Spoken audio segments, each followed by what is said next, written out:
Hello and welcome back.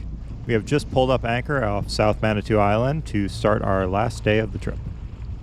Later on in this video I will have a price breakdown of what it costs to actually do a 1,500 mile trip in a Ranger Tug, so stay tuned for that.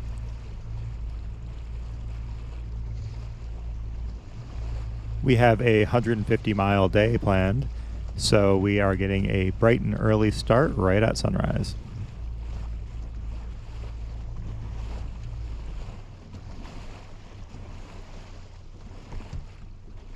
The Ranger Tug gets about 165 to 170 miles with a little bit of buffer built into that number before you have to start really worrying about fuel.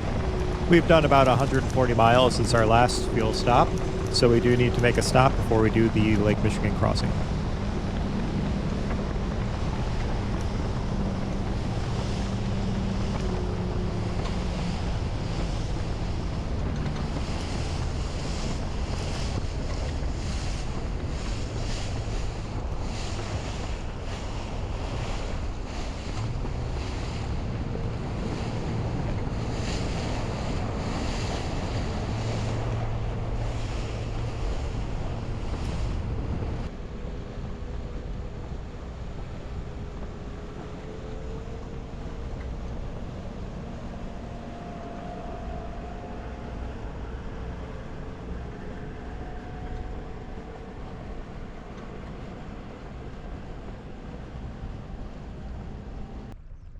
This is our second time this trip stopping at this fuel dock. The first time was on day 2. This is a pretty regular stop for me in general, as it is a very easy in and out whenever I'm crossing the lake. Frankfort actually has 2 different fuel docks. One is here at Jacobson's that we're stopping at. The other is about a quarter mile down the shoreline at the Frankfort Municipal Marina. The reason I like Jacobson's a lot is that it is a pull-through fuel dock, so it's a very easy dock and on-dock procedure. The town itself is also a great stop. They have a beautiful beach within walking distance, great little shops up and down Main Street, a hardware store, a bakery, and a grocery store all within walking distance. This marina also has a pool, which is a bit uncommon for marinas on the Great Lakes. Morning. Good morning. How we doing, man? Pretty good. How about you? Good.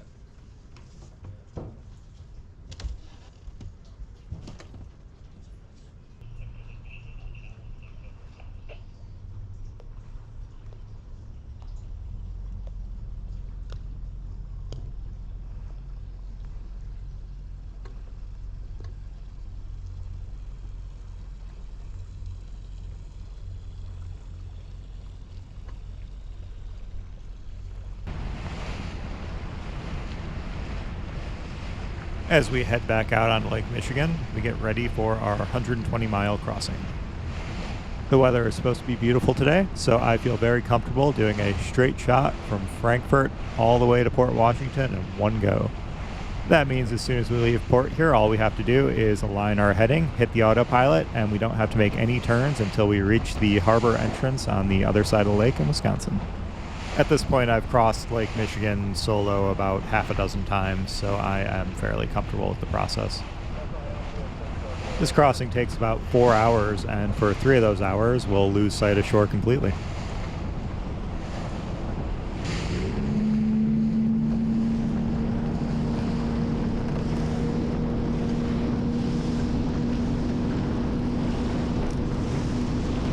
Since not seeing shoreline for a few hours is visually uninteresting, let's skip this video ahead until we see the Wisconsin shoreline come to view.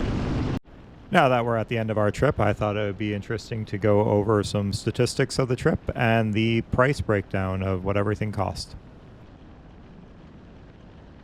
Here is the final map for the trip. We started in Port Washington, Wisconsin, which is north of Milwaukee. We then headed across Lake Michigan, all the way up to the St. Mary's River, where we connected to Lake Superior. Then we went on the southern shoreline of Lake Superior all the way to the Apostle Islands, and then headed back about the same way, but stopping in different places. We averaged 22 miles an hour overall. However, my normal cruising speed was about 28 to 30 miles an hour, depending on conditions. The max miles per hour you see on screen saying 38 is probably a bit of an error. I think the most I can get out of the boat is about 35 to 36 on a perfect day. This was definitely an ambitious trip for me at 1,574 final miles. The trip spanned almost all of July, taking 28 days. During that time, we stopped at 6 different anchorages, 1 free dock, and 9 marinas. Overall, we spent 22 nights at different marinas at a cost of $1,135.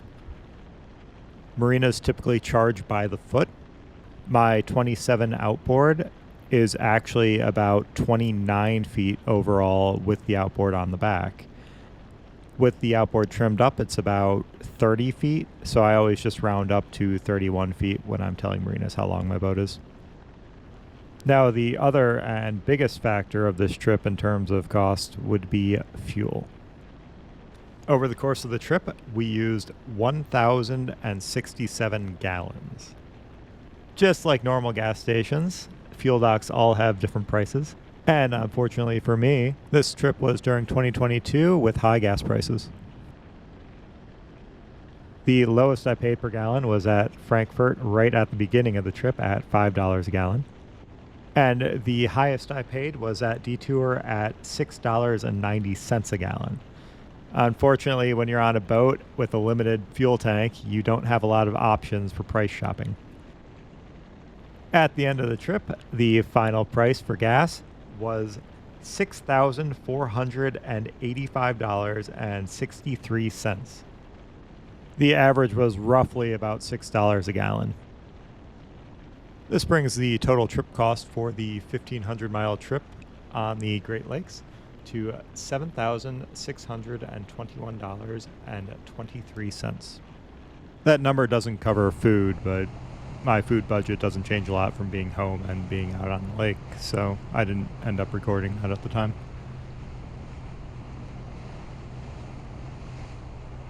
After a very smooth crossing, we have reached our final destination of Port Washington, Wisconsin. The structure of this lighthouse is the same as the one we passed on the Keweenaw waterway twice in this trip.